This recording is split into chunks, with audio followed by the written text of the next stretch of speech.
3월 18일 자바 수업 시작하겠습니다. 오늘 진행할 큰 주제는요, 반복문이라고 하는 주제입니다.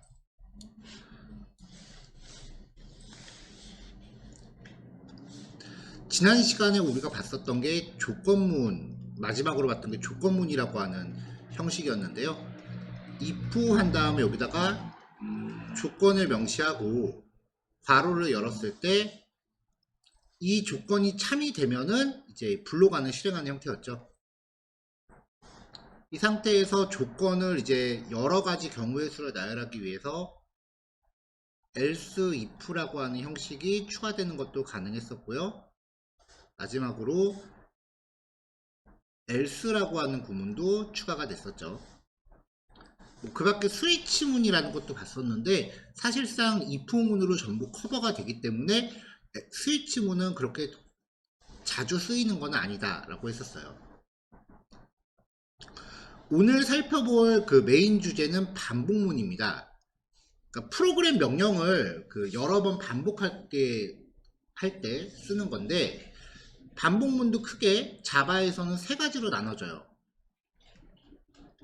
while문, 그 다음에 do while문, 마지막으로 for라고 하는 문법이 있는데요. 여기서 제일 중요한 거는 for문이에요. 얘가 거의 사용률의 90% 이상을 차지해요. 99% 차지한다고 해도 과언은 아니에요. 그만큼 중요한 애고요.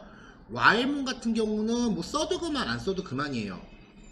while문은 전부 for문으로 대체가 가능하기 때문에 얘는 그렇게 많이 쓰이질 않아요. 마지막으로 do while이라고 하는 구문은요, 제 개인적인 코딩 스타일로는 저는 1도 안 써요. 그래도 있는 내용이니까 정리는 하겠지만 비중은 좀 작게 가져갈 겁니다. 자, 그래서 일단 이 PDF에는 이 세 가지를 전부 같이 정리를 했는데요. 프로젝트 상으로는 while, do while, for 이렇게 세 가지를 각각, 일단 while하고 do while은 하나로 묶어서 한 단원, 그 다음에 for문 하나로 빼서 이제 프로젝트를 생성을 할 거예요.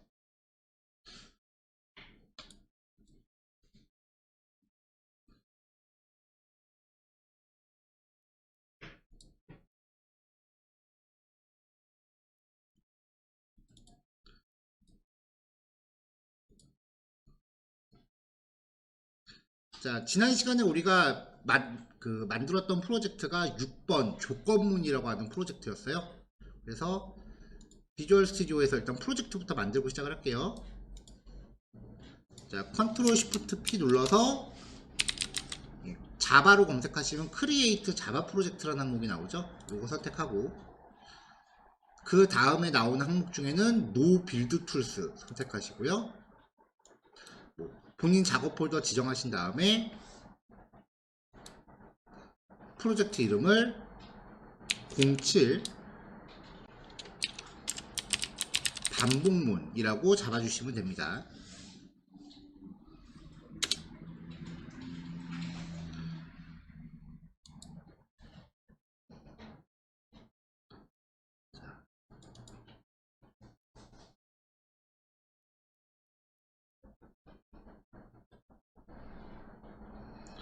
자, 여기서는 이제 while문을 위주로 살펴보고요. 8번째 프로젝트 만들었을 때는 거기서 for문을 위주로 또 살펴볼게요.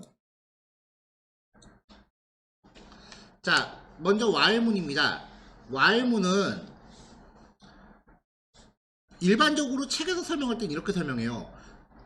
구문을 이렇게 주어주고 주어진 조건식이 참인 동안 이 블록을 움직이는 괄호 안을 반복적으로 수행한다, 이렇게 설명을 해요. 자, 그럼 우리가 알고 있는 조건식은 이런 거잖아요. 이런 거요. 이런 거요. 자, 그러면 그대로 한번 적어 볼게요. while은 a가 5보다 작다 라고 하면 이것만 놓고 판단하기에는 좀 애매모호해요. 왜냐면은 도대체 a가 얼만데 5보다 작다라고 얘기를 하는 거냐, 이게 먼저 나올 수 있거든요. 그래서 반복문이 성립을 하려면 먼저 비교식에 쓸 변수를 먼저 잡아줘야 됩니다. 자, 정수 형태의 변수 A를 선언하고요. A는 0이라고 지정을 할게요. 그럼 0은 5보다 작다라는 조건은 true로 성립이 되죠. 그럼 이 안에 무슨 명령이 있는지는 모르겠지만 일단 여기를 한번 수행을 하고요. 그 다음에 다시 일로 조건을 판단하러 가요. 또 0은 5보다 작다. 또 수행하고 돌아가요. 0은 5보다 작다. 또 수행하고 돌아가요. 언제까지 할까요, 이걸? 이대로 두면은 이 블록 안을 빠져나가지 못해요. 여기 계속 영원히 갇혀요. 언제까지? 여러분들 컴퓨터 터질 때까지요. 반복문은 수행되는 순간 CPU의 점유율을 100%까지 가져가요. 그래서 이 상태를 계속 지속해두면 되게 위험해요. 순식간에 몇십만 번을 반복합니다.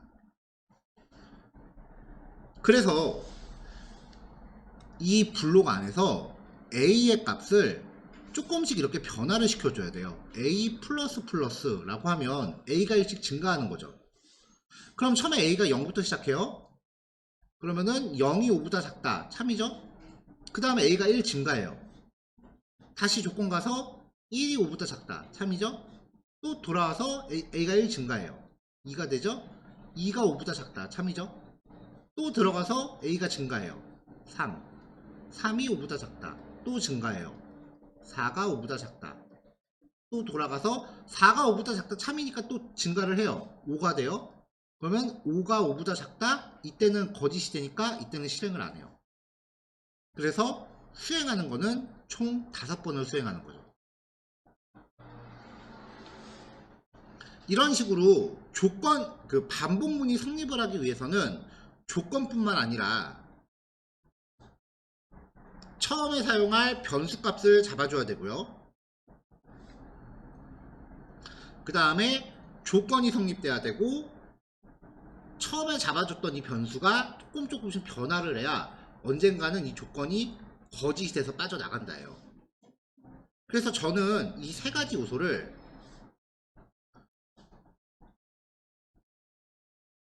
초기식, 그 다음에 조건식, 마지막으로 증감식이라고 명명을 했습니다. 증감식. 이거는 프로그래밍에서 이야기하는 공식 용어는 아니고요. 그냥 제가 정해서 부르는 거예요. 자, 밑에 적어놨어요. 조건을 판별하기 위해서는 기준이 되는 변수값이 필요하다. 이걸 초기식이라고 불렀고요. 반복 조건이 참인 동안 while문의 블록이 반복적으로 수행되는데, 블록 안에서 조건을 판단하기 위해 변수의 변화가 발생하지 않으면 반복은 영원히 지속됩니다. 블록 안에서 반복문에 변화를 줘서 언젠가는 반복이 종료되도록 구성해야 돼요. 이걸 증감식이라고 합니다. 자, 이 설명을 종합해서 while문의 구문 형태를 다시 살펴본다면 이런 식이 되겠죠.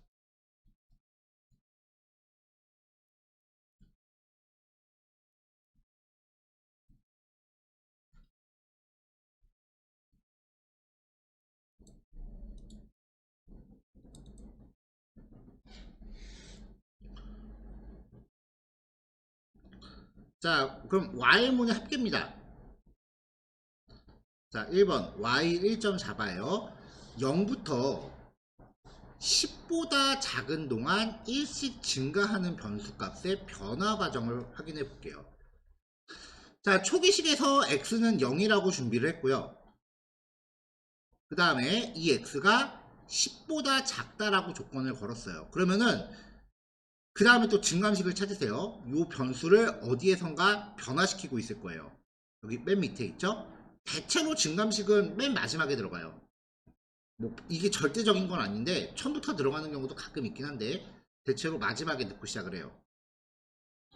자, 초기식, 조건식, 증감식을 찾은 다음에 뭐 노트 같은 데다가 이 반복의 범위를 산정을 하세요. x가 0부터 시작해서 10보다 작다니까 10은 포함이 안 되죠. 그러면 9까지입니다. 그리고 x가 1씩 증가하죠. 네, 이런 식으로 이제 반복의 범위를 먼저 확인해 놓고 들어가시면 이 안을 x가 0부터 9까지 변하면서 그럼 10번이잖아요. 0, 1, 2, 3, 4, 5, 6, 7, 8, 9. 그 10번을 수행하는 거예요. 자, 그럼 x가 0, 1, 2, 3, 4, 5, 6, 7, 8, 9 총 10번 변하니까 문자열로 x는 하면서 %d 형식 문자. 우리 지난 시간에 입출력 관련 정리하면서 배웠었죠? %d는 정수입니다. %f는 실수고요. %s는 문자열입니다. 이거 세 가지만 기억하시면은 사실상 거의 다 끝나요. 다른 것들은 기억 못 하셔도 돼요. 저도 외워서 쓰는 건 이거 세 개밖에 없어요. 이게 저도 이렇게 합니다라는 용어를 제가 평상시에 되게 많이 쓰는데 제가 그 메인 직업은 강사이긴 한데요. 프로그램 개발을 수주받아서 하는 일도 병행을 하고 있어요. 왜냐면 이제 학원 강사라는 직업 자체가 그 맨날 앞부분에 있는 기초만 계속 반복적으로 다루는 거기 때문에 실무에서 좀 멀어지기가 쉽거든요. 그래서 취업을 목적으로 하는 수업인데 감 떨어지면 안 되잖아요. 그래서 감을 잃지 않으려고 1년에 한두 건 이상은 꼭 프로젝트를 해요. 지금도 그 지난달에 계약해갖고 지금 프로젝트 작업 진행 중이고요. 그래서 제가 실제로 개발 업무에 안 쓰는 거는 아예 수업에서 언급을 안 해요. 그러니까 이게 수업 내용이 어디서 다 책 같은 거 보고 가져온 게 아니라 제가 평상시에 쓰는 것들만 정리해 놓은 거니까 만약에 여기 있는 내용들보다 더 좋은 내용을 발견하시면 저도 좀 알려주세요. 그러니까 최소한 제가 실무에서 쓰는 것들만 정리한 거라고 생각하시면 돼요. 그래서 제가 평상시에 수업할 때 다른 사람이 쓴 책 그대로 읽는 걸 별로 안 좋아해요. 왜냐면은 이게 실무 중심적이 아니라 학업 중심적으로 바뀌게 되거든요. 책 위주로 하면은. 자, 어쨌건 형식 문자는 요거 세 가지만 기억하시면 돼요. 딴 거는 다 필요 없어요. 자, 그러면은 인트니까 정수 %d를 써야죠. 그래서 x는 %d. 그럼 x의 값이 이 자리에 계속 들어가는 거죠. 자, 그럼 x가 0부터 9까지 변하니까 이 출력 내용을 예측해보면 x는 0, x는 1, x는 2 system.out.printf, println 이런 출력 명령이 반복문 안에 있으면 출력조차도 반복이 됩니다. 이런 식으로 계속 출력을 해요. 언제까지? 9까지. x는 9. 그 다음에 마지막에 10 증가해서 x가 9일 때까지는 성공적으로 출력을 했어요. 그 다음에 또 증가를 하면 x가 10이 되죠. 10을 가지고 1로 왔을 때 10은 10보다 작다. 조건 안 맞네? 끝. 자, 그 다음에 이제 구분선을 하나 긋고 나면은 x의 최종값은 이제 10이 되는 거죠. while문은요. while문은 반복이 끝나고 나면 이 최종값이 대부분 요거 자체가 돼요. 반복문의 조건은 10보다 작다이기 때문에 10은 포함 안 되는데 반복을 다 끝나고 나면 초기식의 변수는 얘가 돼요. 그렇기 때문에 반복이 끝나는 거예요.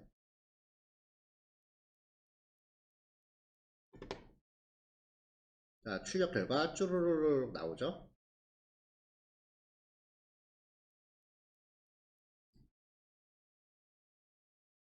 이걸 가지고 있으면은 이제 그 반복문에서 자주 쓰이는 몇 가지 패턴들이 있습니다. 첫 번째는 합계 구하기예요. 합계를 구할 때는 만약에 주어진 범위 안에서 합계를 구한다. 자, 1부터 11보다 작다니까 i의 변화량은 1부터 10까지죠. 그 다음에 1씩 증가합니다. 자, 그럼 1부터 10까지 합계를 구할 거면은 얘네들을 전부 누적할 어떤 변수를 하나 만드세요. 거기다가 1, 2, 3, 4, 5, 6, 7, 8, 9, 10까지를 계속 여기다 더하는 거예요. 계속. 그러면서 얘는 계속 그 덧셈을 누적하고 있어야죠. 공식입니다. 총합을 구할 때는요, 반복문 전에 합산 결과를 저장할 변수를 0으로 초기화시켜 놓으세요. 만약에 얘가 1이다. 그러면은 다 더한 다음에 1부터 시작하니까 요 총합에 1을 더하는 꼴이 돼요. 그러니까 항상 0으로 초기화시켜 놓고 들어가세요. 그럼 i가 1부터 10까지였으니까 처음에 1일 때 1을 썸에다가 더해서 합산합니다. 플러스 이퀄은 썸 스스로 i만큼 증가라고 해석할 수 있죠. 그럼 처음에 썸이 0부터 시작했는데 1이 증가해요. 그러면 0에서 1이 됐네요.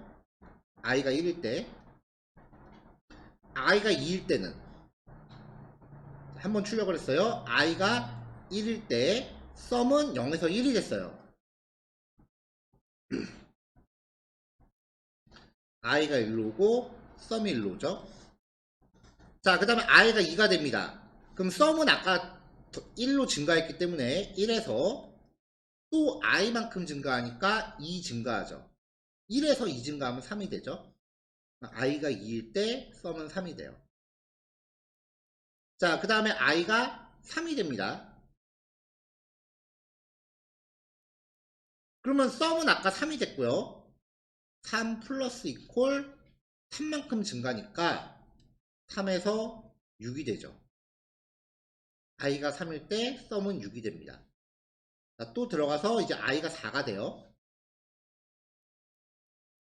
자, 그럼 i가 4가 됐을 때 썸은 6이었고 4만큼 증가하니까 6에서 4만큼 증가하니까 10이 되죠. i는 4일 때 썸은 10이 됩니다. 자, 그 다음에 또 i가 1 증가해서 5가 돼요. 그러면 이제 썸은 이제 10이 됐고 5만큼 증가하니까 10에서 15가 되겠죠. 이런 식으로 계속 그 1 올라갈 때마다 이전 결과에 증가하는 만큼 계속 더해주는 거예요.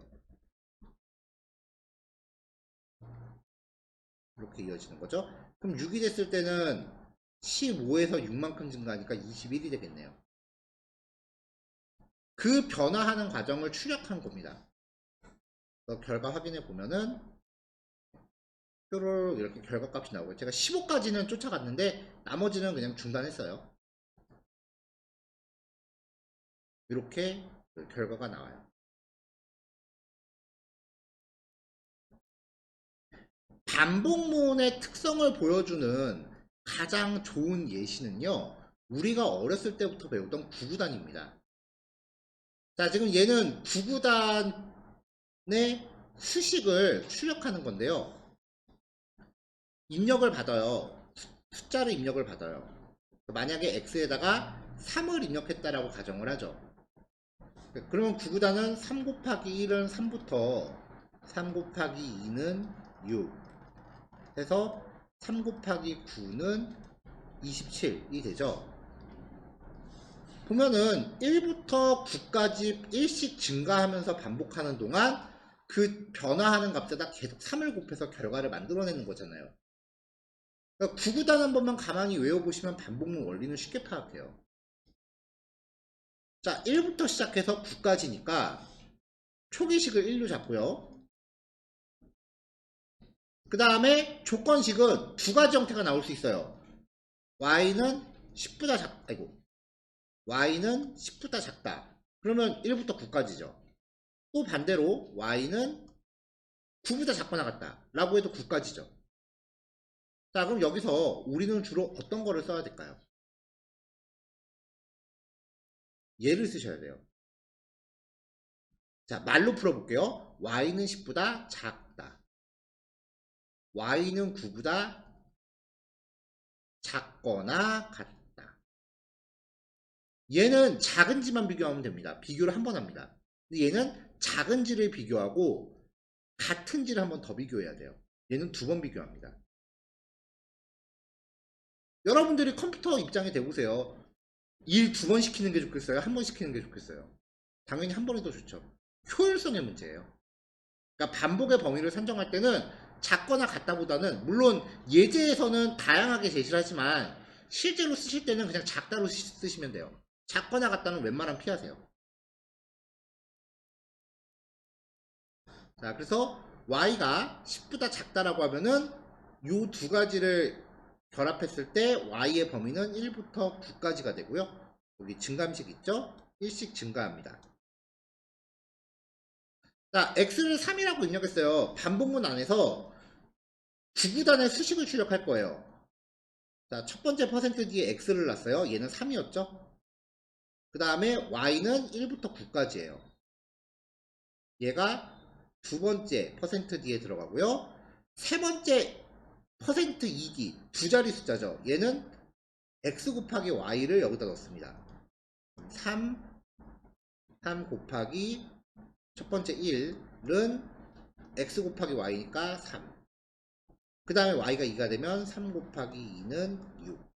이런 식으로 해서 요 가운데 값이 9까지 변하는 동안. 자, 이렇게 하면은 9구단 3단의 수식이 쪼로로록 출력이 되죠.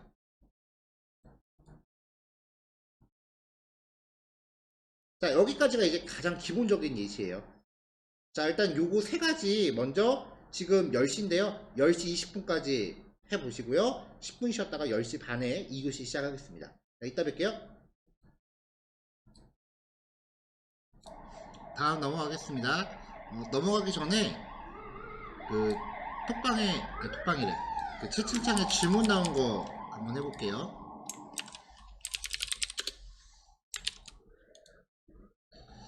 자, 출력 결과 할 때 왜 퍼센트 %ED를 썼느냐 라는 질문이었는데요.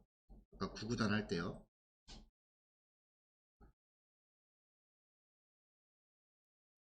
구단 예제가 여기서 출력할 때 왜 퍼센트 %ED를 썼느냐. 만약에 퍼센트 %ED가 아니라 그냥 퍼센트 %D를 썼으면 결과는 이렇게 나와요. 뭐 3 곱하기 1은 3 곱하기 2는 6 3 곱하기 3은 9 3 곱하기 4는 12. 결과는 같죠. 퍼센트 %ED를 쓴 거는 이 출력 결과를 두 자리로 만들고 빈칸은 띄어쓰기 하라는 거거든요. 그러니까 단순히 이렇게 자릿수를 맞추느라고 퍼센트 %ED를 쓴 거예요. 그래서 여기 밑에 출력 결과 보시면 여기 7이 오른쪽에 정렬되어 있잖아요. 요렇게 만들려고 이 D를 쓴 겁니다. 네, 답변이 되셨나요?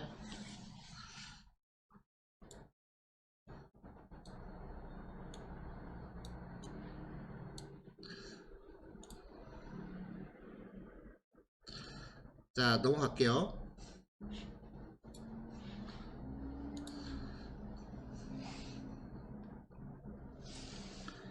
자, 이번에도 총합인데요. 약간 응용이에요. 두 개의 정수 x하고 y를 입력받아서 x부터 y까지 래요.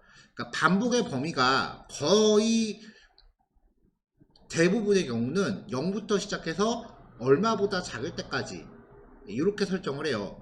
반복의 범위, 시작 범위는 대부분 0 아니면 1이에요. 근데 이거를 좀 응용해서 범위를 x부터 y까지 그리고 이 x하고 y를 직접 입력받으라 그랬죠. 자, 그래서 이제 스캐너 객체를 만들어서 x를 입력받고 y를 입력받았어요. x를 만약에 3이라고 가정하고요. y를 9라고 가정할게요.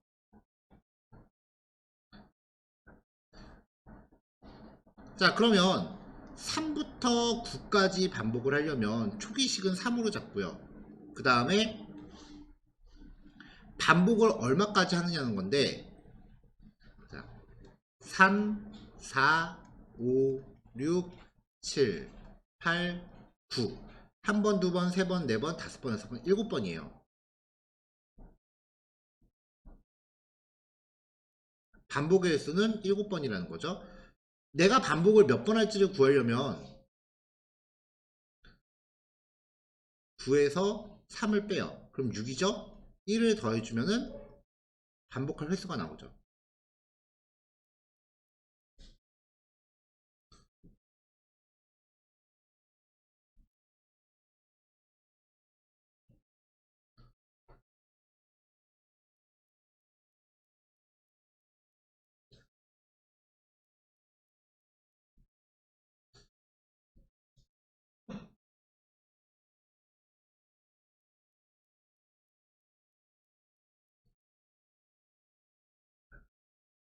자, 여기서는 초기식을 1로 잡았고요. 그 다음에 총 합계를 구할 건데 x부터 y까지의 총합이에요. 3이고 9였고요. 그러면은 썸은 3부터 시작하게 했어요. 자, 그 다음에 이제 i는 초기식 1이니까요. 아까 7번 해야 된다라고 계산을 했죠. 1부터 7보다 작을 때까지 이렇게 하면서 1씩 증가시키면 i의 변화량은 1, 2, 3, 4, 5, 6이 돼요. 이거를 그냥 썸에다가 더하면은 그 1부터 6까지의 총합인데 우리가 해야 되는 거는 3, 4, 5, 6, 7, 8, 9. 네. 이 9까지의 총합을 구해야 되죠. 7번이었으니까 7번 반복해야 되니까 이렇게 되죠. 카운트는 9에서 3 빼고 플러스 1 해서 6, 7.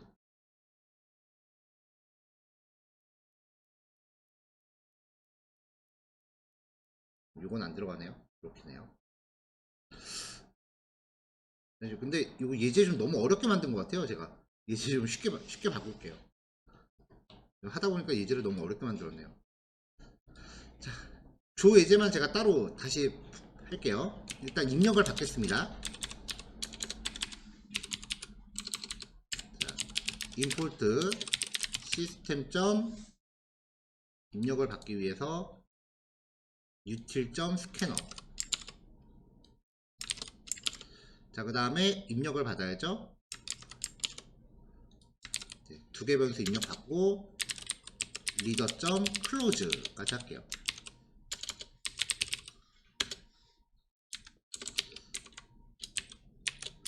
x는 %d,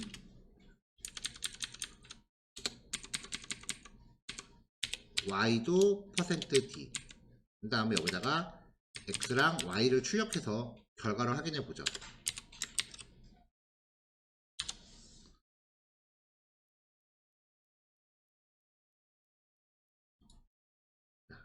x를 입력하세요 라고 했으니까 3 입력받고 y를 입력하세요 해서 9. 그래서 x는 3, y는 9예요. 자, 문제 요건은 x부터 y까지의 총합이라고 했으니까 int i는 x로 잡겠습니다. 초기식. 그 다음에 while i가 y보다 작다라고 하면은 9는 포함이 안 되죠. y보다 작다라고 하면 8까지잖아요. 그래서 플러스 1.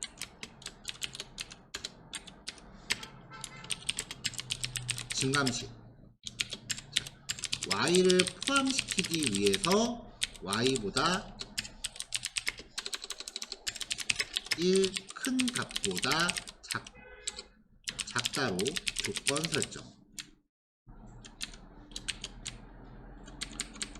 물론 여기서는 이거 말고 y보다 작거나 같다라고 해도 조건은 똑같이 성립이 돼요.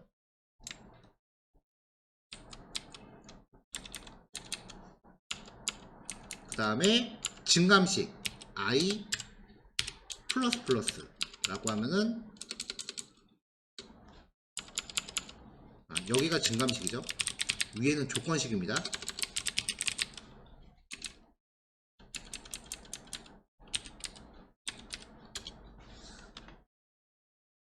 자, 이렇게 해놓고 i를 출력해 볼게요.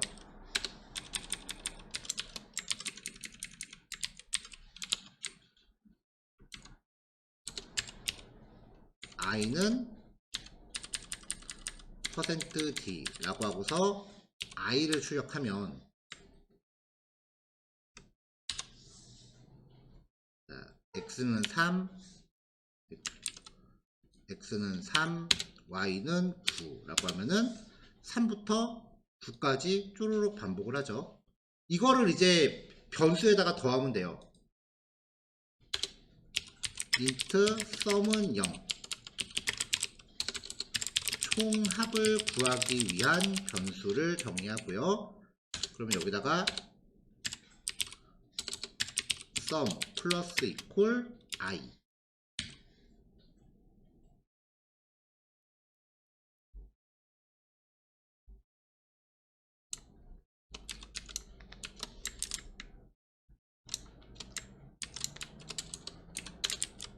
자, 여기다가 썸도 같이 출력해 줄게요. 썸 equal %d 썸.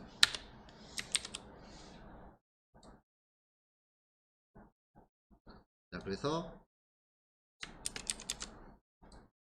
마지막에 x부터 y까지의 총합은 썸입니다 라고 출력을 마지막에 시키면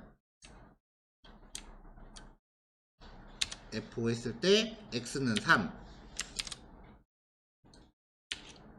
y는 9 했을 때 3부터 9까지의 종합은 42입니다 라고 하면은 좀 더 아까보다 좀 더 수월하게 성립이 됩니다. 자, 요것만 제가 따로 배포를 할게요.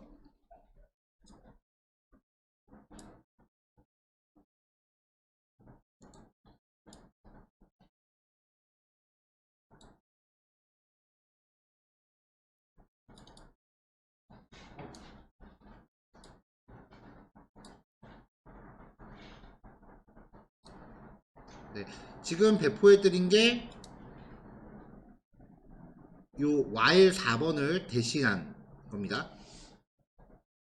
문제를 너무 어렵게 짜놨어요 제가.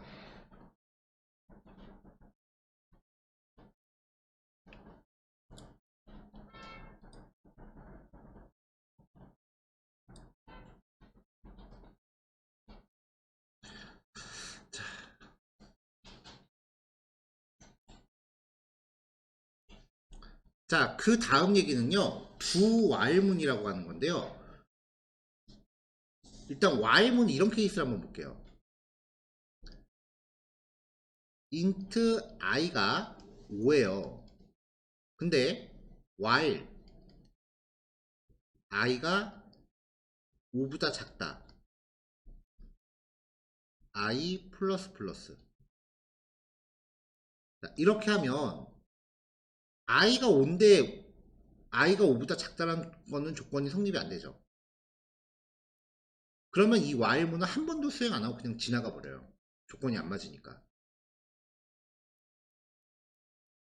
while문은 조건을 먼저 판별하고 조건이 참일 때만 여기를 수행을 합니다. 근데 두 while문은요, 선실행 후 판별이에요. 일단 초기식, 조건식, 증감식을 갖는 건 똑같은데 조건을 판별하는 게 뒤에 와서부터요. 마지막에 세미콜론 들어가고요. 그래서 얘는요, 초기식을 설정하고 일단 해요. 일단 한 번은 해요. 그리고 증감식 다음에 조건을 판단해요. 이 조건이 맞으면은 돌아가고 조건이 안 맞으면 나가요. 그러니까 일단 괄호 안에 블록 구문을 한 번은 실행한다라는 게 두 while문의 특성이에요. 조건이 안 맞아도 한 번은 합니다.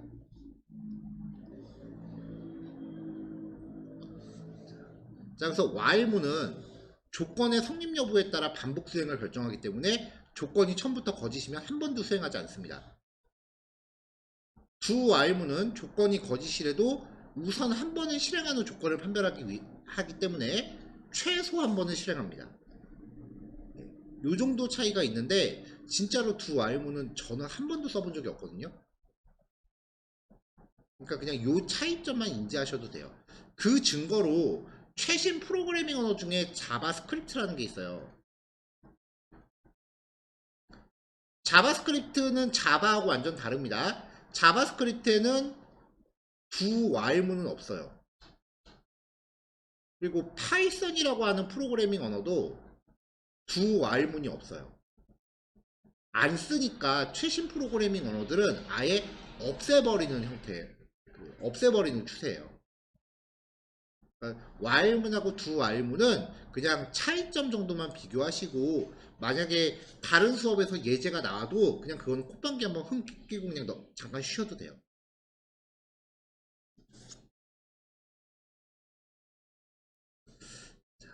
자, 지금 44분이거든요. 일단은 주제가 바뀌어서 프로젝트 이제 새로 만들 건데 아까 드렸던 이 총합구하는 예제 있죠? 요것만 한번 해보세요. 10분 후에 시작하겠습니다. 55분에 봬요. 다음은 포문입니다. 프로젝트 상으로는 08 포문이라고 그 프로젝트 하나 새로 만드세요. 요 단원에서는 이전에 while문에서 했었던 예제를 다시 한번 그 포문으로 재구성을 할 건데, 구문을 서로 비교해 보시면은 이제 차이점 파악이 좀 빠르겠죠. 근데 얘는 진짜 많이 써요. 자, 초기식, 조건식, 증감식을 하나의 괄호 안에 모두 명시하는 거예요. while문은 이 세 가지 요소들이 좀 흩어져 있어서 파악하는데 좀 시간이 걸리죠. 그래서 반복에 필요한 요건을 한눈에 파악할 수 있기 때문에 훨씬 간단해요. 포라고 쓰고요. 괄호 안에 초기식 세미콜론, 조건식 세미콜론, 증감식을 적어요. 그리고 블록을 만드시면 돼요. 그러면 얘는 처음에 초기식을 먼저 수행을 하고요. 그 다음에 조건식으로 갑니다. 조건식이 참이면은 여기를 쭉 수행을 한 다음에 증감식으로 가요. 1번, 2번, 3번. 그 다음에 증감식으로 수행하면 다시 조건식으로 가요. 그리고 3번과 4번을 계속 사이클을 도는 거예요. 만약에 조건이 안 맞으면 빠져나갑니다. 자, 실제로 볼게요. 자, 0부터 10보다 작은 동안 일씩 증가하는 변수. 자, 초기식 i는 0입니다. int 타입의 i는 0이고요. i가 10보다 작다. 그럼 10은 포함이 안 되죠? 0부터 9까지란 얘기네요. 그리고 일씩 증가합니다. 그럼 요 안을 i만 0부터 9까지 바꿔가면서 다시 하는 거예요. i는 0, i는 1, i는 2 이런 식으로요. 출력하면은 또르륵 나오겠죠. 자, 아까 했었던 이제 그대로 총합 구하기입니다. 총합을 구할 때는 항상 반복문 전에 0으로 먼저 초기화한 변수가 필요하다 그랬어요. 1부터 10까지니까 반복의 범위는 1부터 11보다 작다. 그럼 10까지 되죠? 그리고 1씩 증가합니다. 썸에다가 i를 더해요. 그럼 썸 스스로 i만큼 증가죠. 그래서 썸이 1 증가, 2 증가, 3 증가 이런 식으로 해서 10까지 증가해요. 그러니까 i가 1일 때는 썸이 1, 2일 때는 1에서 2 증가하니까 3, 3일 때는 3에서 3 증가하니까 6, 4일 때는 6에서 4 증가하니까 10 이런 식으로 요 i 출력하는 값이 10이 될 때까지 계속 증가하면 마지막에 55가 나옵니다. 그래서 그 변화량을 쪼로록 본 거죠. 자, 아까 했던 대로 이번엔 구구단 출력이에요. 자, 스캐너를 써서 숫자 값을 하나 입력받았어요. 3 입력받았다고 치죠. y는 1부터 10보다 작답니다. 폼은 돌릴 때 여기 들어가는 요 변수는요, 진짜 말 그대로 변수이기 때문에 여러분들이 편한 대로 이름 지으시면 돼요. 근데 대부분의 책들이 그냥 i라고 정해요. 왜냐면은 코딩에서 1씩 증가하는 값,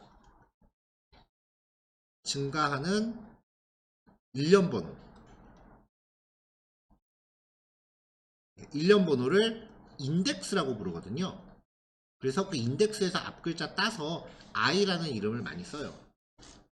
근데 어차피 변수니까 여러분들 정하고 싶은 영어 단어 총 동원시키시면 돼요. 자, y는 1, y가 10보다 작다. 1부터 9까지 1씩 증가. 아까 x는 3이라고 했죠? 자, 그럼 이 자리에 3, 이 자리는 1부터 9까지 1, 2, 3, 4 해서 9까지. 그리고 마지막 자리에는 3 곱하기 1부터 3 곱하기 9까지의 결과값. 아까 Y문에서 봤었던 예제니까 그 구문 비교하면서 보시면은 충분히 정리 가능할 겁니다. 그래서 살짝 속도감 있게 진행하고 있어요. 자, 이것도 마찬가지입니다. 두 수의 범위 구하기예요. 자, x랑 y가 있어요. 자, x를 입력받으라고 해서 3을 입력하고 y를 입력받으라고 해서 9를 입력받았어요. 문제는 두 숫자를 입력했으니까 3부터 9까지의 총합을 구하라거든요. 자, 그러니까 시작값은 3으로 잡고요. 그 다음에 i가 9보다 작거나 같다 라고 하면은 9까지 가죠. 혹은 i가 y 플러스 1보다 작다. 그러면은 10보다 작다가 되니까 정작 10은 포함 안 되고 9까지 하겠죠. 표현 방법이 두 가지라는 거 항상 유념하시고요. 일씩 증가. 자, 총합을 구하기 위해서 미리 썸이라는 변수 준비해놨죠. 이 썸에다가 i만큼 계속 증가시키면 총합이 나오겠죠. 네, 아까 봤었던 예제니까 넘어갈게요. 그리고 지금 이 포문 예제가 아까 제가 스크린샷으로 그 수정해서 배포한 형식이랑 똑같아요. 이렇게 나오죠. 자, 그 다음에 이제 반복문의 변화량 조절입니다. 대부분의 경우 조건값이 일씩 증가하거나 일씩 감소하도록 설정을 해요. 거의 일씩 증가한다라는 게 거의 99.9%예요. 나머지 케이스는 거의 안 나오는데 그래도 이게 절대적인 건 아니에요. 필요하다면 변화량을 조절해서 2씩 증가시키거나 10씩 증가시키는 것처럼 다양하게 쓸 수 있어요. 자, 0부터 100 미만의 수 중에서 10의 배수만 합산해라. 그러면 0부터 시작해서 100보다 작다까지잖아요. 자, 초기식 Y문입니다. 일단 i는 0, 그리고 100보다 작고 0에서 10에 0부터 이제 그러면 100보다 작으니까 99까지인데 여기서 10의 배수만이라고 하면은 10, 20, 30, 40, 50, 60 해서 90까지죠. 그럼 보면은 정확히 10씩 커지고 있잖아요. 그러니까 증감식을 10씩 증가라고 설정하시면 돼요. i 플러스 플러스는 i 스스로 1 증가인데 1이 아닌 경우는 전부 단항연산자로 써야 되죠. 그래서 i 스스로 10 증가. 이렇게 하면은 i가 요 범위로 변화하게 됩니다. 항상 여기가 그냥 1씩 증가한다라는 고정관념에서 나오시는 얘기예요. 넘어갈게요.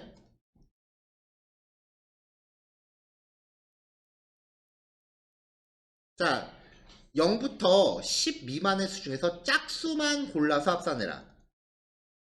자, 짝수만 판단하기 위해서 증감식이 2씩 증가해야 돼요. 0부터 10 미만이니까 9까지죠. 여기서 짝수만 골라가려면 2, 4, 6, 8이 됩니다. 그러면 초기값은 0부터 10보다 작다니까 9까지인데 2씩 증가해요. 짝수만 골라가려면. 그럼 i의 변화량이 0, 2, 4, 6, 8. 그 다음 값은 10이 되니까 그 다음에는 조건에 위배돼서 그만두겠죠. 자, 이렇게 2씩 증가시키면 짝수만 골라서 가져갈 수 있다. 자, 그래서 썸에다가 i를 더하면 얘네들을 쭉 더하게 되니까 결과는 짝수들의 합이 나오겠죠.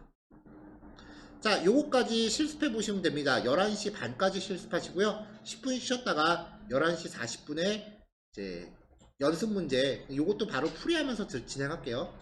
두 문제입니다. 요거 바로 하고 다음 거 넘어가 보도록 하죠. 11시 40분에 시작할게요.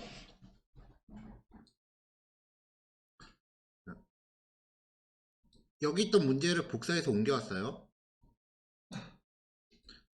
과목 수를 입력받고 입력받은 과목의 수만큼 점수를 입력받으래요. 그 다음에 총점 평균 학점을 계산하래요. 이거를 while문하고 if문만 써서 만들라는 거죠. 자, 모든 입력값하고 계산값은 정수로만 처리되면 되고요. 학점의 경우는 차 타입을 사용하라고 하고요. 그 다음에 91에서 100점 사이는 A, 그 다음에 81에서 90 사이는 B, 71에서 80은 C학점으로 처리하세요. 그리고 그 외의 경우는 F입니다. 자, 이걸 위해서 이제 예제를 하나 코드를 만들게요. exam 자바라고 해서 하나 만들겠습니다. public static void main.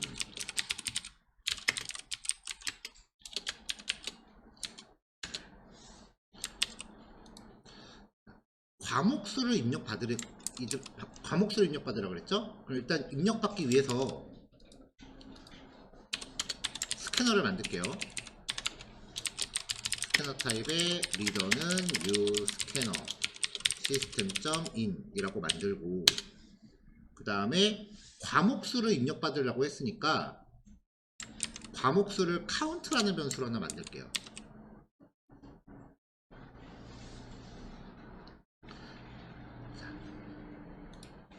자, 과목수를 입력받습니다. 먼저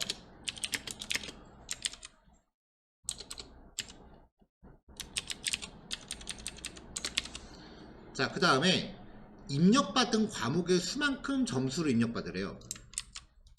그러니까 여기에 얼마가 입력될지는 모르겠지만 그만큼 반복을 하라는 얘기고요. 그리고 while문만 쓰라 그랬죠. while문만 쓰라 그랬죠. 그래서 두 번째가 while문을 사용해서 과목수만큼 점수 입력받습니다. while 일단 초기식 먼저 들어가야겠네요. 자, 주석 형태를 다른 거랑 좀 구별해야 되니까 이렇게 가겠습니다.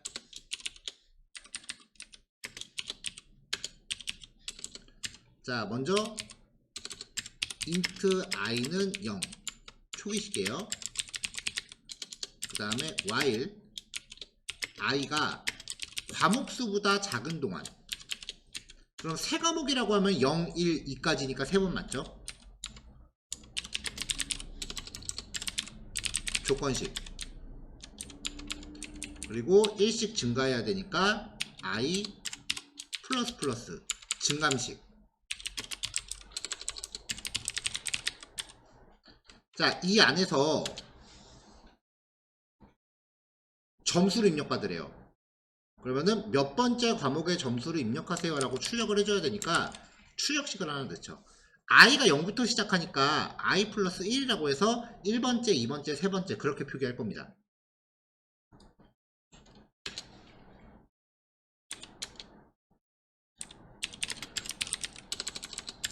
점수 입력받기.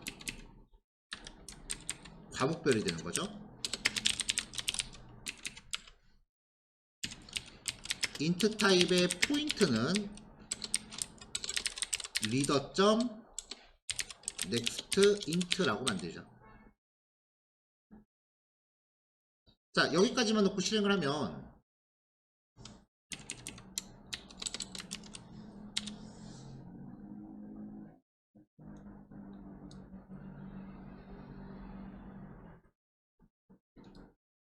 이게 src 폴더 안에 없어서 그렇구나. 자, src 폴더로 옮길게요.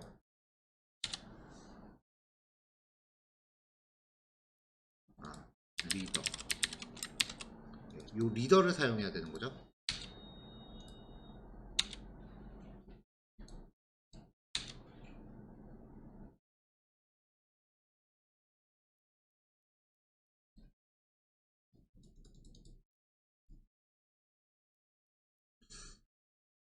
얘가 왜 실행이 안 되지?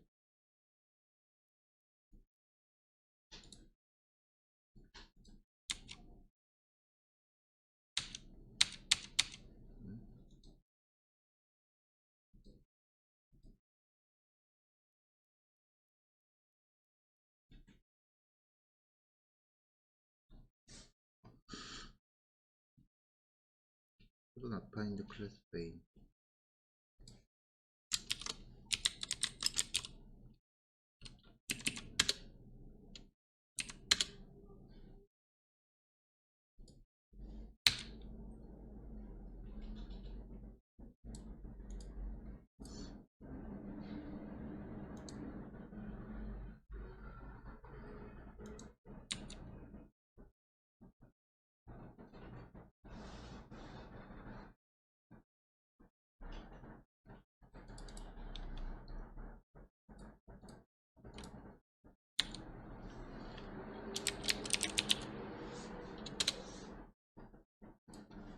파일을 바꿔서 다시 실행해 볼게요.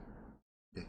자, 과목수를 입력하세요 라고 나와 있죠. 여기서 3이라고 입력하면은 3번 반복을 하는 거예요. 첫 번째 과목의 점수 91, 두 번째 과목의 점수 86, 세 번째 과목의 점수는 뭐 72. 자, 이렇게 하면 이제 점수 3개를 입력받았죠. 자, 입력받은다. 모든 입력값 계산값은 정수로만 처리돼야 된다고 했으니까 선언은 과목별 점수를 인트로 받은 거죠. 점수로 입력받기.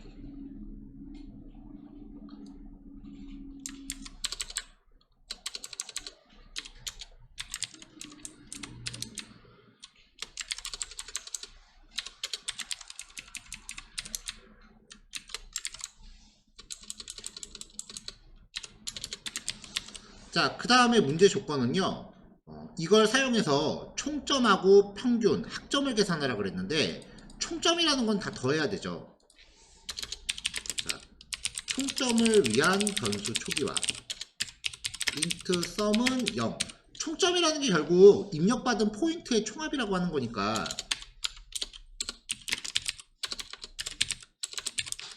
총점 계산하기입니다.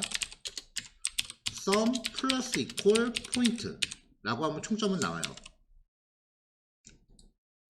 자, 그 다음 평균이라고 하는 거는 과목수로 나누면 되는데 과목수는 아까 맨 처음에 입력해 놨잖아요. 그러니까 여기서 평균은 총점을 입력받은 과목수로 나누어서 계산한다. 자, int 타입의 avg는 sum을 과목수로 나눕니다.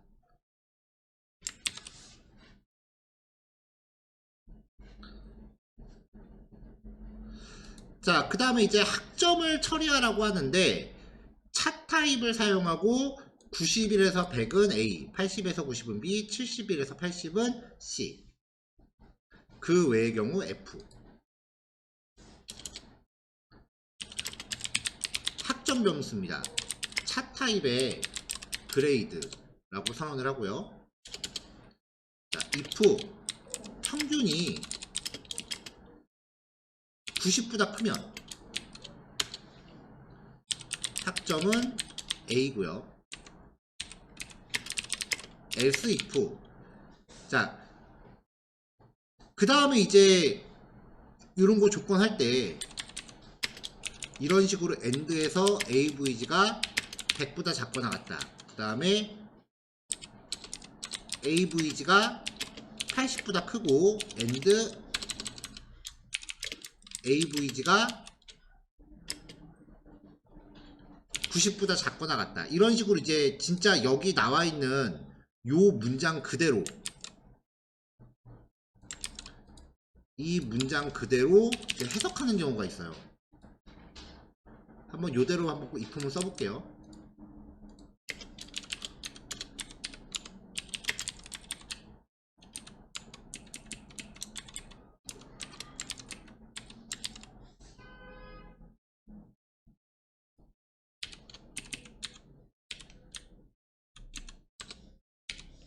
(70부터) 80.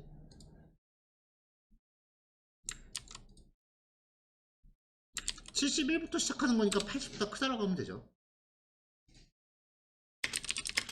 그 외의 경우는 F.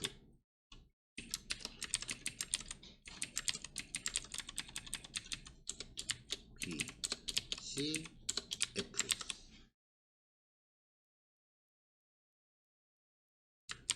자, 이렇게 해서 마지막에 총점은 몇 점이고 평균 몇 점이고 그 다음에 학점은 얼마다 라고 출력하면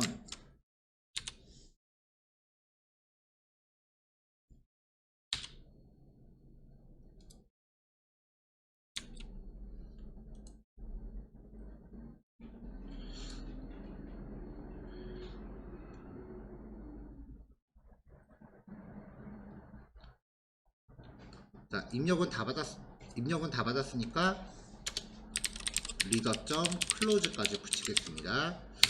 지금 제 컴퓨터가 좀 이상한가 봐요. 실행이 잘 안 되네요. 이름을 자꾸 한 번씩 바꿔야 되네요.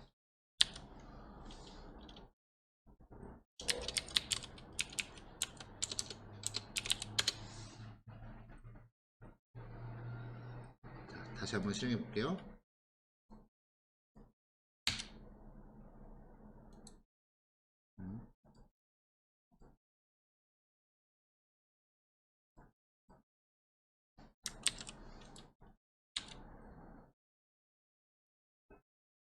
자, 처음에 이제 과목수를 입력하세요 라고 나왔어요. 3. 첫 번째 과목 90, 두 번째 80, 그 다음 70. 그러면은 총점, 평균, 학점까지 나옵니다. 동작하는데 문제가 없는데요. 제가 여기 하고 싶으면 여기에요.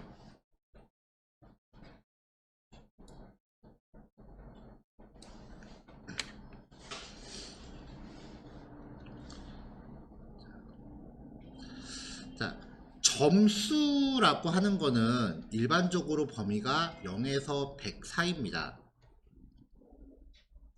여기 10이 아니고 100이라고 적어야 되네요. 그러니까 요 전제를 깐다라고 하면은 사실 요 조건은 필요가 없어져요. 100점을 넘어가는 경우는 없을 테니까.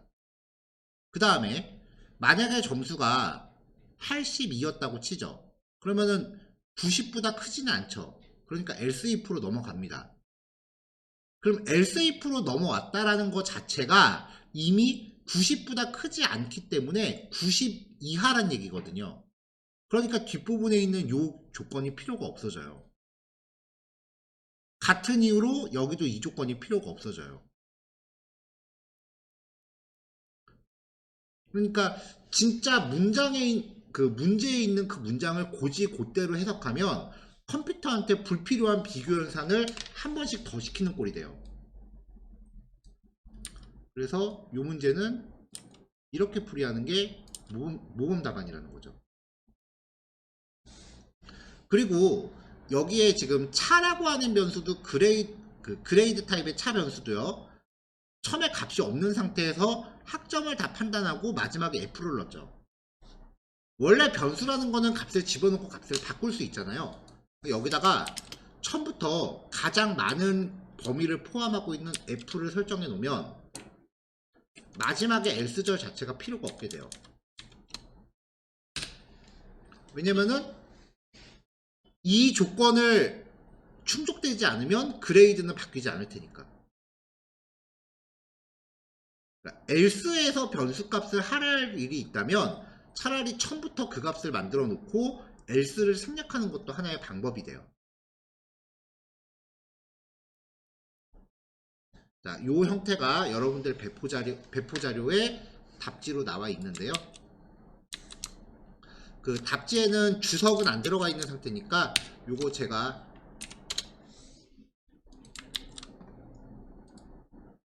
스크린샷 떠서 배포를 할게요.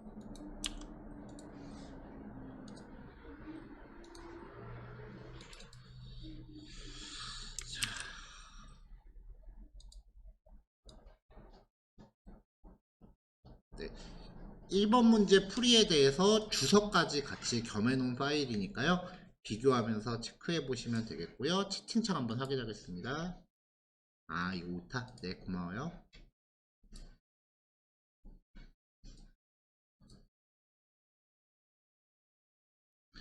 자, 두 번째 문제는요.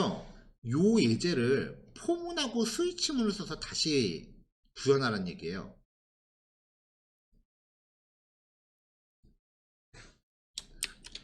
자, 이그잼 02.자바라고 파일을 만들고요.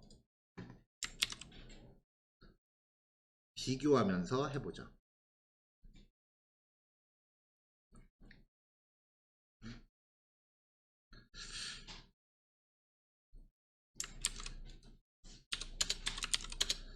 자, 여기 public static void main string 대괄호 열고 닫고 args. 자, 이런 식으로 이제 프로그램의 시작점 들어가는 코드를 계속 만드시고 계시잖아요. 비주얼 스튜디오 사용하면서 아마 조금 익숙해졌을 텐데 내가 선택할 수 있는 것들을 좀 이렇게 제시해주는 기능이 있어요. 그래서 몇 글자 치고 나서 이렇게 맞춰졌을 때 거기서 엔터 치면은 짠 하고 구문이 만들어지거든요. 비슷한 기능으로 이 메인 블록을 만들 때요. 메인이라고만 입력하고 엔터 치시면 메인 블록이 나와요. 메인이라고만 입력하고 엔터 치시면 메인 블록이 척 하고 나와요. 자, 먼저 이제 과목수 입력받고요. 그 다음에 이번에는 이 과목수만큼, 스캐너부터 리더처럼 리더 얘부터 만들어야죠. 자, 이번에는 while문이 아니라 for문을 사용해서 과목수만큼 점수를 입력받는 겁니다. for문은 초기식이 먼저 들어가죠. i가 과목수보다 작은 만큼 반복하면 됩니다. 총점을 만들어야 되니까 변수 또 준비해야 되고요. 자, 이 안에서 점수 계산하고 총점 만들어주면 돼요. 폼을 써서 이렇게요.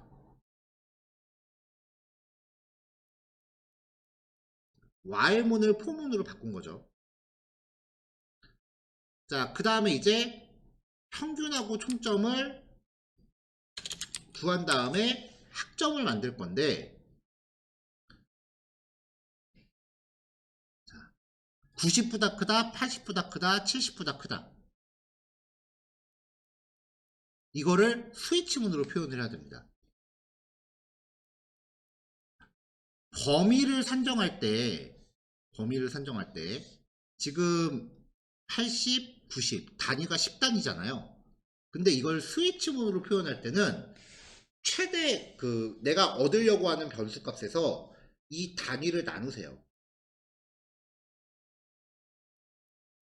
자, 어떤 수가 있을 때 얘를 10으로 나눠요. x의 범위는 0에서 100 사이에요. 만약에 82였다. 82를 10으로 나누면 몫은 8이죠. 프로그래밍의 나눗셈은 정수끼리 나누면 몫만 취하고 나머지는 버립니다. 그러니까 이 단위가 되는 값으로 나누면은 82건, 87이건, 88이건 간에 전부 8이 나와요. 그럼 이게 구간을 의미하는 값이 되는 거죠. 자, 그래서 학점을 구할 때는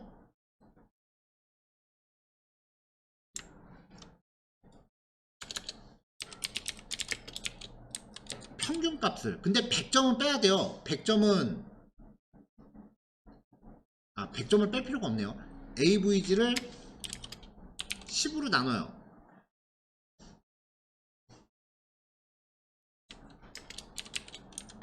자, 그럼 이제 100점 같은 경우에는 10이 나오겠죠. 그 다음에 90점 이상 같은 경우는 9가 나오겠죠. 자, 이렇게 하면 어떻게 되느냐, 케이스가 10이거나 9인 경우는 100점일 때는 10으로 가는데 91일 때는 10으로는 몫은 9니까 9로 떨어져요. 근데 이 상황에서 범위에도 함정이 있는데 90은 B학점이에요. A학점이 아니고. 근데 지금 요대로 하면은 90점일 때 10으로 나는 몫이 9니까 케이스 9로 떨어집니다. 그거를 방지하려면 케이스 10을 빼고요. 평균을 1로 빼줘야 돼요. 그러면 100점 같은 경우는 99가 돼서 10으로 나누면 몫이 9가 되죠. 91점 같은 경우는 1을 빼면은 90이 되니까 10으로 나눠서 9가 되죠. 자, 여기 들어가요. 90 같은 경우는 1을 빼면은 89가 되니까 10으로 나눠서 8이 되죠. 90점을 다음 구간으로 내리는 거예요. 그러려면 1을 빼줘야 된다는 거죠.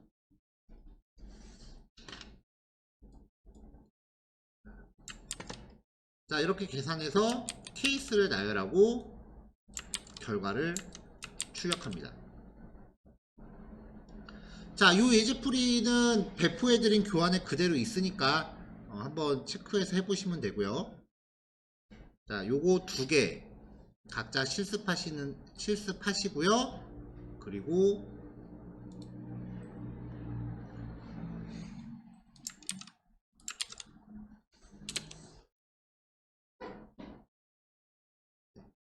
그리고 이제 다음 거 이야기를 해볼게요. 자, 12시 반에 만납시다.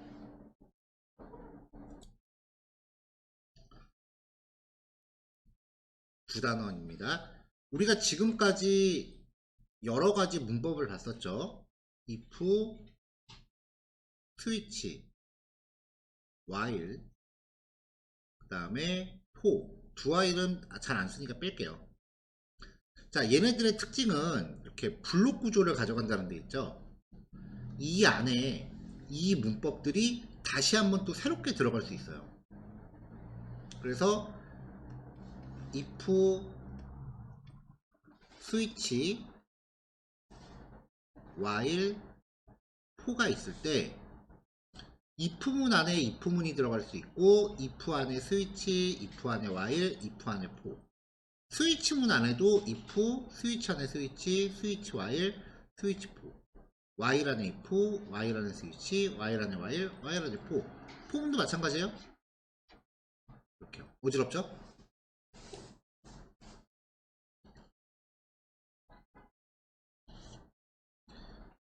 자, 이러한 유형을 모두 다 살펴볼 필요는 없어요. 자주 쓰는 것들은 정해져 있기 때문에 스위치문은 if문으로 대체가 가능해서 스위치는 잘 안 쓰고요. while문도 for문 때문에 잘 안 쓴다 그랬죠. 그래서 if 안에 if, if 안에 for, for 안에 if, for 안에 for. 이 네 가지 유형에만 집중하시면은 웬만한 거는 거의 다 커버가 됩니다. 자, 그래서 첫 번째 if 안에 if예요. 자, 어떤 조건이 참으로 판단돼서 블록 안에 진입을 했을 때, 자, 요 조건이 참이라서 이 안으로 들어갔더니 if가 또 있는 거예요. 그러면은 이미 참으로 판단된 조건에 대해서 상세 조건을 판단하는 거죠. 블록이 이렇게 중첩이 되기 시작하면은 그때부터 이 괄호에 짝 맞추는 게 굉장히 중요해져요. 그래서 블록의 범위를 먼저 파악을 하셔야 돼요. 이걸 파악하기 위해선 평상시에 코드 작성할 때 들여쓰기를 잘하는 습관이 굉장히 중요합니다.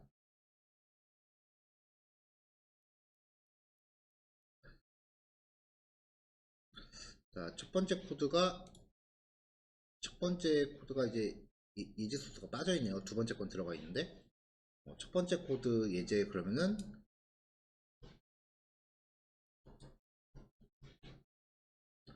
따로 하나 제시를 할게요.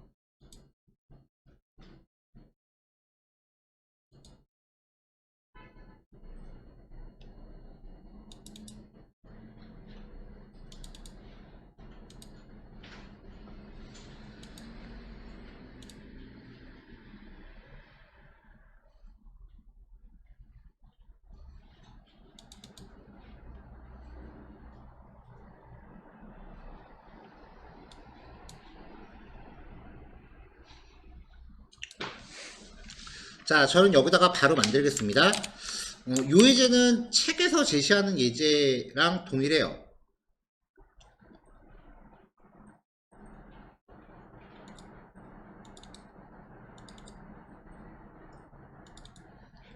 그냥 앱.자바를 고쳤으면 되겠네요.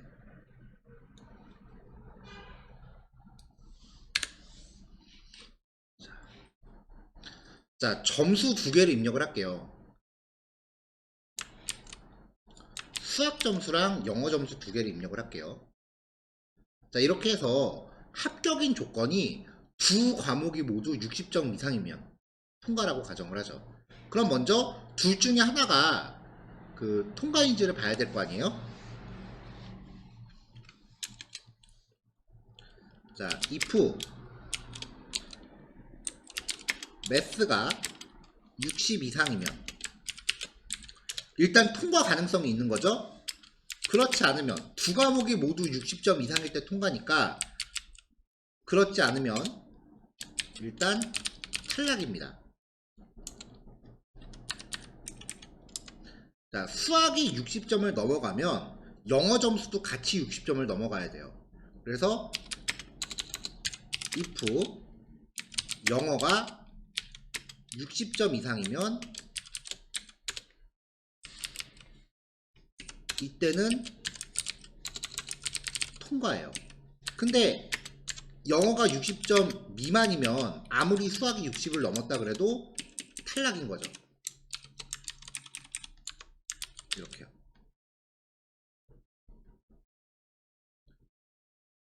자, 물론 두 과목이 동시에 60점을 넘으면 된다 인 거기 때문에 이 조건문은 우리가 연산자에서 살펴봤었던 논리 연산자를 써서 간단하게 표현할 수 있습니다. 여기서 말하고 싶은 거는 if문 안에 if문이 들어가는 구문의 유형인 거니까요. 모든 경우에 이렇게 if문 안에 if문이 들어가 있는 게 AND 조건으로 간략화되진 않아요. 상황에 따라 적절히 사용을 하셔야 돼요.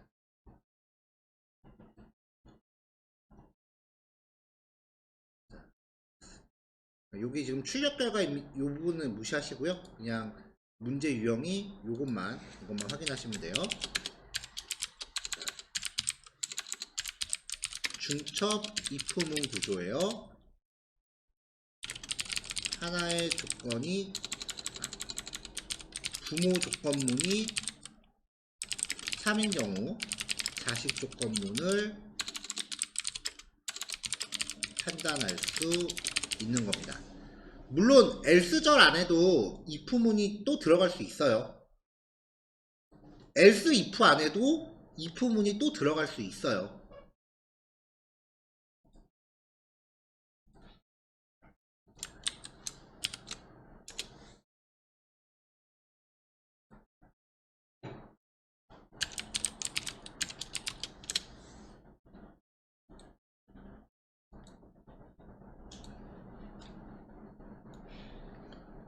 자, 요 예제는 보충으로 제가 스크린샷 올릴게요. 자, 그 다음은 이제 if 안에 포문이 들어있는 건데요. 이거는 별로 어렵질 않아요. 일단은 if문만 먼저 보세요. 특정 조건이 참으로 판단돼서 블록 안에 진입했을 때 반복을 수행해요. 자, K가 3이다. 조건을 봐요. K가 1보다 크다. 3이 1보다 크다. 참이죠. K가 10보다 작다. 참이죠. 그러면은 안으로 들어왔더니 반복문이 있는 거예요. 그럼 반복을 수행합니다. 1부터 9까지 1씩 증가네요. 자, K는 3으로 고정되어 있죠? 그럼 첫 번째 %D는 3, 그 다음에 I는 1부터 9까지 출력을 하고 그 뒤에는 K 곱하기 I니까 3 곱하기 1부터 3 곱하기 9까지가 출력이 돼요. 9구단 3단을 출력하는 거죠. 근데 만약에 K 변수가 10이었다면 조건을 봤을 때 1보다 크긴 하지만 10보다 작다 해서 거짓이 되니까 조건이 거짓으로 판정돼서 else로 갈 거예요. 여기서는 이 메시지를 출력하고 끝나는 거죠. 그러니까 반복을 수행하기 위한 조건을 위에 내건다라고 보시면 돼요. 무조건 반복하는 게 아니라. 자, 그래서 K가 3인 경우랑 K가 10인 경우까지입니다. 자, 그 다음에 이제 for 안에 if가 들어있는 경우인데요. 일단 바깥에 포문이 있기 때문에 요 안은 반복 수행을 해요. 반복 수행을 하면서 조건 판단을 매번 하는 거예요. 자, 이 케이스는 주로 요 반복문에서 쓰는 변수 있죠. 얘가 지금 1부터 max가 10이니까 10 포함 10까지 반복을 하잖아요. 그러는 동안 이 i 값에 대해서 어떤 경우인지를 판단하는 경우가 많아요. i가 1일 때, 2일 때, 3일 때 이렇게 해서 10까지 변하는 동안 그 i를 갖고 조건을 판단해요. 자, i가 1일 때 조건 1이 2로 나눴을 때 나머지가 0이다. 1 나누기 2는 몫은 0이고 나머지 1입니다. 거짓이죠? 그럼 else로 가요. 그래서 1은 홀수라고 한번 출력하고 ODD 썸에다 1을 더합니다. 자, 끝났으니까 돌아가요. 이제 2가 됐어요. 2를 2로 나누면 나머지 0 맞죠? 그럼 2는 짝수라고 출력하고 2분 썸에다가 2를 더합니다. 자, 끝났어요. 다시 돌아가요. 자, i가 3이 됐을 때 3을 2로 나누면은 나머지 1이죠. else로 가요. 여기서 3. 자, 다시 가서 4가 되면은 4를 2로 나눴을 땐 나머지 0 맞으니까 4. 자, 그러니까 지금 이 조건문은 1부터 10까지 반복하면서 짝수하고 홀수를 나누는 거예요. 어떤 수를 2로 나눴을 때 나머지가 0이면 짝수입니다. 그러니까 1부터 10까지 짝수와 홀수를 나눠서 합산을 하는 거죠.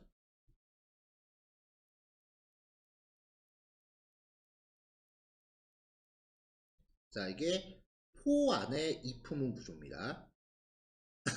자, 응용예제입니다. 공배수 구하기. 어떤 수 i가 x로 나누어도 나머지가 0이고 y로 나눠도 나머지가 0일 때 이걸 x와 y의 공배수라고 해요. 2부터 9 사이에 두 개의 정수 x, y를 입력받으래요. 자, x를 3이라고 입력하고 y를 5라고 입력했다고 가정하죠. 1부터 100까지 범위 안에서 x와 y의 공배수를 모두 출력하래요. 1부터 100까지 반복하는 동안 이 값을 i라고 치면요, i가 3으로 나눠도 나머지가 0이고 어떤 수로 나눴을 때 나머지가 0이면 배수라고 그랬죠. 그리고 i를 5로 나눠도 나머지가 0이다. 이 조건을 충족하면은 공배수인 거죠. 이 조건이 충족될 때 출력하고 공배수의 총합을 구하래요. 자, 그래서 이제 합산 결과를 저장할 변수 준비하고요. 1부터 100까지 반복합니다. x는 3이었어요. i를 3으로 나눴을 때 나머지가 0이고 y를 5로 나눴을 때 나머지가 0이면 일단 출력을 해요. 그리고 그 값을 썸에다 더합니다. 무조건 합산이 아니라 이 조건이 참이 충족됐을 때만 합산하는 거죠. 그러고 나서 이제 공배수의 합을 출력합니다. 이 문제를 이제 연습 문제 같은 걸로 내면은 가끔 어떤 분들은 이렇게 푸시는 분들 계세요. i를 x와 y의 곱으로 나눴을 때 나머지가 0이다. 뭐 이것도 틀리진 않아요. 이건 수학적으로 접근한 건데 문제에서 얘기한 요구사항은 요거였죠. 근데 어차피 같은 말입니다. 이거 괄호 해제하면은 i 곱하기 x랑 i 곱하기 y가 되잖아요. 자, 해서 이렇게 쪼르륵 나옵니다.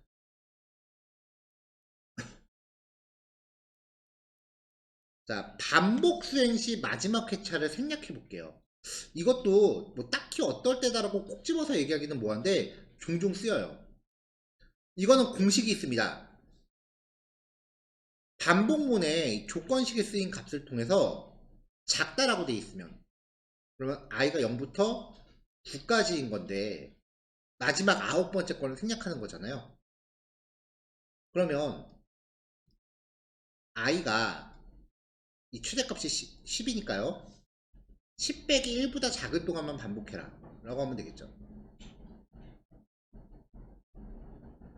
그러면은 0, 1, 2, 3, 4, 5, 6, 7, 8까지만 성립되고 i가 9가 되면은 여기에 걸리니까 수행을 안 해요. 여기서 이 x를 왼쪽 항으로 넘기면 i 플러스 1은 10보다 작다가 되죠. 같은 말이죠. 그래서 조건식이 이렇게 돼 있으면은 변수 빼기 1이 최대값보다 작다로 성립하시면 되고요. 구성하시면 되고요. 작거나 같다로 되면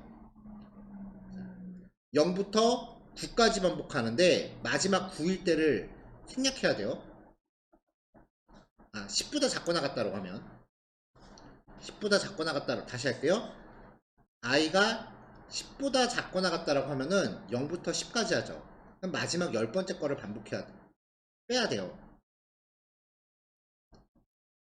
그러면 0번째부터 9번째 것까지만 반복하라는 거니까 이 조건값을 활용하면 i가 10보다 작으면은 수행하고 그렇지 않으면 빼라는 거죠.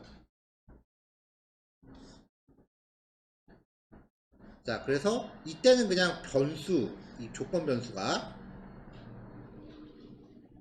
조건식에서 쓰인 이 최대값보다 작다라고만 하면 됩니다. 주로 반복문은 작다로 조건을 거는 경우가 많으니까 요 수식을 먼저 잘 기억을 하세요. i 플러스 1이 10보다 작다라고 하면은 i는 0부터 9까지 변하는데 i 플러스 1로 판단하니까 1부터 10까지가 돼요. 그게 10보다 작다. 그럼 마지막 10은 안 하는 거고 1부터 9까지만 반복을 하게 되는 건데 이거는 계산할 때 애시당초 1을 더했으니까 결국은 i가 0부터 8가지일 때를 의미한다는 거죠. 이렇게 해서 반복 수행하면 됩니다. 자, 여기까지 실습 진행하시면 됩니다. 여기까지 실습 진행하셔서 한 12시 20분까지 마무리 하시는 걸로 하고요. 12시 20분에 수업 종료할게요. 실습이 먼저 끝나신 분들은 먼저 정리하셔도 되고요. 그다음에 줌 접속하신 분들은 뭐 각자 잘 판단하셔서 접속 해제하시면 되겠습니다. 아까 아침에 출석 체크할 때 결석하신 분이 계셨는데 나오셨는지 한번 확인하고 끝낼게요. 자바 주말반. 자, 황승현님 계신가요? 네, 계시네요. 양승원님 계신가요? 네, 확인했고요.